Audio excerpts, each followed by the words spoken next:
Madame la présidente, monsieur le ministre, madame la présidente de la commission, mes chers collègues, à entendre les partisans de la vaccination obligatoire, vacciner massivement les populations apparaît comme une décision simple, une décision de progrès qui s'imposerait à tous pour faire reculer le virus. Et ceux qui osent douter, réfléchir et finalement faire un autre choix seraient d'obscurs complotistes. Pourtant, parmi eux, on trouve des institutions très sérieuses, comme l'Académie de médecine qui s'est prononcée contre une troisième dose généralisée, comme le professeur Alain Fischer, monsieur vaccin du gouvernement, qui se prononce contre la vaccination obligatoire, le contexte actuel ne le justifiant pas, comme le Conseil de l'Europe dans sa résolution du 27 janvier 2021, qui demande que la vaccination ne soit pas obligatoire et qui affirme que personne ne doit subir de pression politique, sociale ou autre pour se faire vacciner. Récemment, 4 pays, la Finlande, la Suède, la Norvège et le Danemark, interdisent le vaccin Moderna pour les hommes jeunes en raison des risques courus. Ou encore les nombreux collectifs de chercheurs et de scientifiques qui expliquent leur refus du vaccin obligatoire. Enfin, la France a inscrit le principe de précaution dans sa constitution. Il est impossible légalement d'imposer un vaccin avec des produits expérimentaux qui nécessitent un consentement libre et éclairé.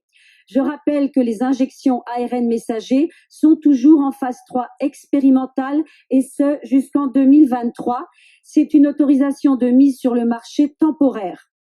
Chers collègues, au-delà des institutions, nous sommes tous destinataires d'informations sourcées et de publications de qualité, d'études et de rapports français et internationaux.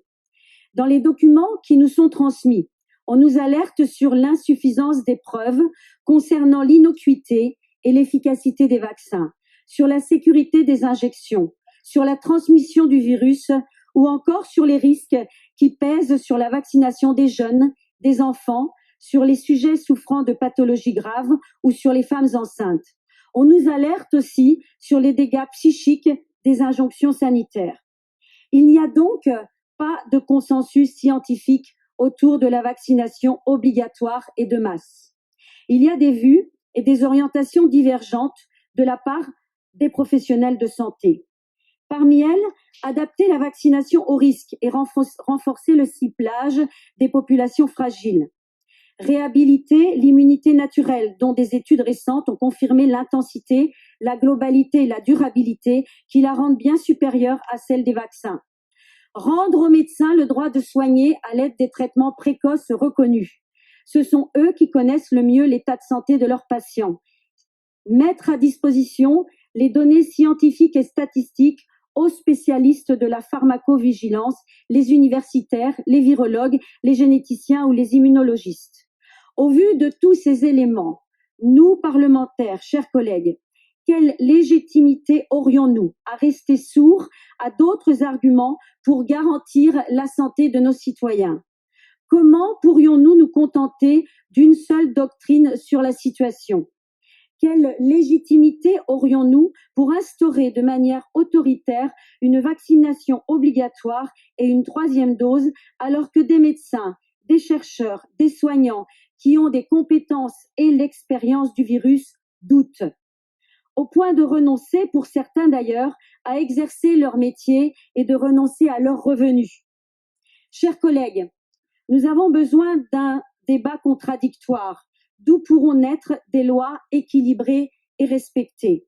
Il nous faut ouvrir ce débat et le nourrir d'une information loyale, transparente et indépendante. Si le gouvernement est convaincu et sûr de lui sur tous ces sujets, alors ouvrons le dialogue.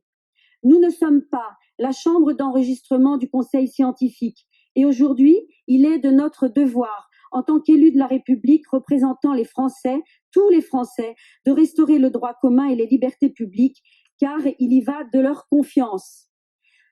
À cet instant où l'épidémie nous offre une accalmie, où le taux de vaccination de la population française a atteint des niveaux élevés, il est temps de renoncer à la vaccination obligatoire. Il est temps de renoncer à la troisième dose. Il est temps d'arrêter de supprimer des lits dans les hôpitaux. Bien au contraire, il est temps de faire un bilan et d'envisager de façon rationnelle la suite en sortant de la doctrine tout vaccinale. Plutôt que de gouverner par la peur et par le contrôle, il serait bon d'agir avec calme et raison. Vous l'aurez compris, mes chers collègues, je voterai contre cette proposition de loi. Merci. Très bien.